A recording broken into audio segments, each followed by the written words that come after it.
Olá pessoal, eu me chamo Daniela Ovalle, sou vice-presidente da Comissão de Direito Internacional da OAB Bahia e hoje, no Mosaico Internacional, eu vou falar um pouquinho com vocês sobre a Convenção 169 da OIT e a consulta livre, prévia e informada.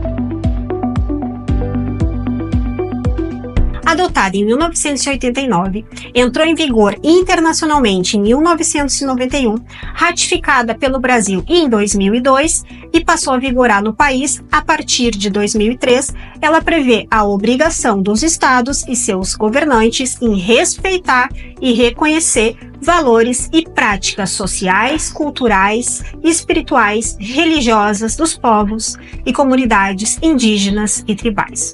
Um dos conceitos fundamentais dessa convenção está justamente na consulta livre, prévia e informada, sempre que esses povos forem afetados por quaisquer medidas legislativas ou administrativas. A convenção é um instrumento de direito internacional com caráter vinculante, e ela deve ser interpretada em conjunto com outros instrumentos, tratados e convenções de direito internacional, assim como a Constituição Federal.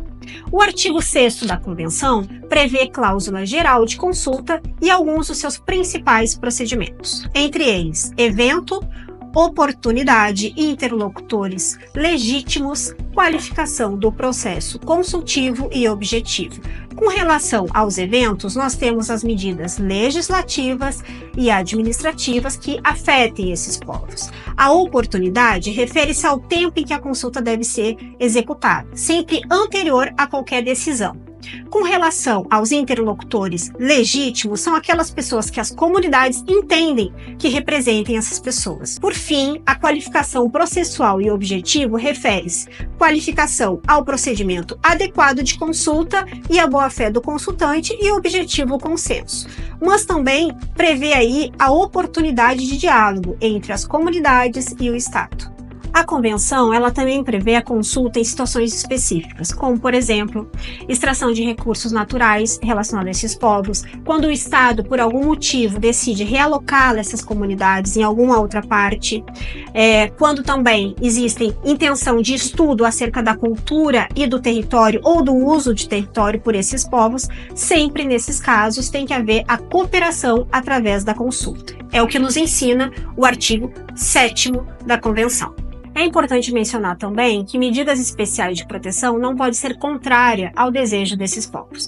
Como essas medidas, a gente tem exemplo de questões relacionadas à saúde, educação e à propriedade, o território. Essas medidas devem ser desejadas pelas comunidades, pelos povos tradicionais. O Estado não pode impor uma atuação diferente do desejo desses povos. Na jurisprudência regional, nós temos o reconhecimento e a aplicabilidade da consulta na Corte Interamericana de Direitos Humanos.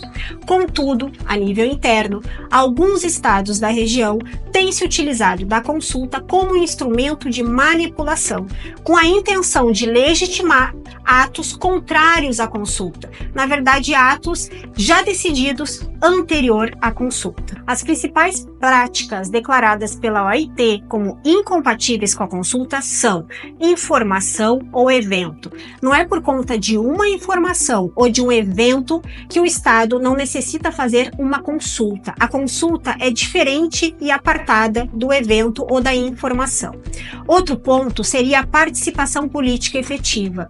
O simples fato de um representante dessas comunidades e tribos participar ativamente da política não significa que a consulta não deva ser executada. Também temos a delegação a particulares. Particulares não podem e não são legitimados a ser parte dessa consulta. Podem participar como terceiros interessados.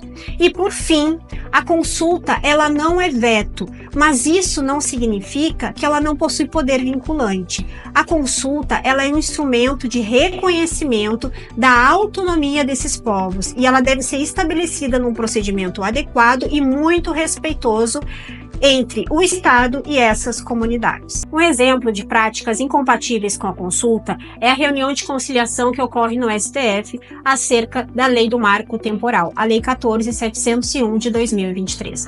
Os povos indígenas já se manifestaram dizendo que aquelas pessoas que lá estão não o representam. Então, se a consulta necessita de representantes desses povos, e esses povos dizem que não há representantes, então não há como fazer um processo adequado consultivo. Caso não não haja acordo, o Estado deve motivar sua atuação, incluindo aí as considerações dos povos indígenas e comunidades tribais. E, na medida do possível, repensar e analisar esse processo, buscando sempre a conciliação como forma de incluir o desejo desses povos, ainda que de forma mínima, buscando aí uma mediação em que ambas as partes abrem mão um pouco de seus desejos, ao invés de uma imposição. Para recapitular, discutimos aí a importância da Convenção 69 da OIT e a consulta prévia, livre e informada às comunidades indígenas e tribais.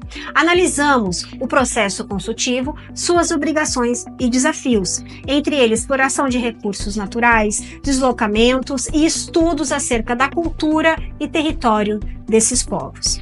O processo de consulta, ele é um processo que deve ser respeitoso e integral, ouvindo as partes, o Estado, para que se chegue a um consenso, mas muito mais que um consenso, o diálogo é o mais importante. Promova e se conscientize acerca dos direitos dos povos indígenas e tribais. Compartilhe, curta e acompanhe os demais vídeos do Mosaico Internacional aqui na página da Comissão de Direito Internacional da OAB Bahia.